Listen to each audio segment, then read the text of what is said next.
Organic ಬೆಲ್ಲ ಎಲ್ಲಪ್ಪ ಸಿಗುತ್ತಿದ್ದು organic ಬೆಲ್ಲ ಅಂತ ತಲೆ ಕೆಡಿಸ್ಕೊಂಡಾಗ ಗೊತ್ತಾಗಿದೆ ಏನಂದ್ರೆ ಈ ಆರ್ಗ್ಯಾನಿಕ್ ಅನ್ನೋ ಹೆಸರೇ ಒಂದು ಮಾಫಿಯಾ. ನೀವು ಆರ್ಗ್ಯಾನಿಕ್ ಸ್ಟೋರ್ಗಳಲ್ಲಿ ಏನು ಆರ್ಗ್ಯಾನಿಕ್ ಬೆಲ್ಲ ಅಂತ ತಗೋತೀರಾ ಅದೆಲ್ಲ ಬೋಗಸ್ ಕತೆ. ನಮ್ ರೈತರ ಹತ್ರ 60 ರೂಪಾಯಿಗೆ ತಗೊಂಡು ರೀಪ್ಯಾಕಿಂಗ್ ಮಾಡಿ ಮತ್ತೆ 150 ರೂಪಾಯಿಗೆ ನಮ್ಗೆ ಮಾರ್ತಾರೆ. ಎಸ್ಪೆಷಲಿ ಪೌಡರ್ ಬೆಲ್ಲ. ಮಾರ್ಕೆಟ್ ಅಲ್ಲಿ ಆರ್ಗ್ಯಾನಿಕ್ ಅಂತ ಯಾವುದೂ ಇಲ್ಲ.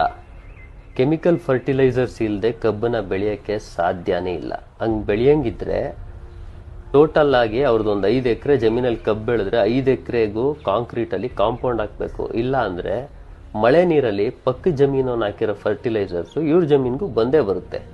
ಸೊ ಯಾವುದೇ ನೀವು ಬೆಲ್ಲನು ಆರ್ಗ್ಯಾನಿಕ್ ಅಂತ ಕನ್ಸಿಡರ್ ಮಾಡಕ್ ಸಾಧ್ಯನೇ ಇಲ್ಲ.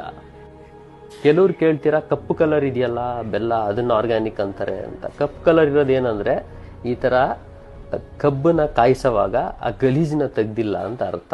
ಆ ಕಪ್ಪದ ವೇಸ್ಟ್ ಪದಾರ್ಥನೆಲ್ಲ ಹಂಗೆ ಬಿಟ್ಟಿದ್ದಾರೆ ಅಂತ ಅರ್ಥ. ಅದಕ್ಕೆ ಅದು ಬ್ಲ್ಯಾಕ್. ಅಥವಾ ಜಾಸ್ತಿ ಸುಟ್ರು ಬೆಲ್ಲ ಡಾರ್ಕ್ ಬ್ರೌನ್ ಆಗಿ ಕನ್ವರ್ಟ್ ಆಗುತ್ತೆ.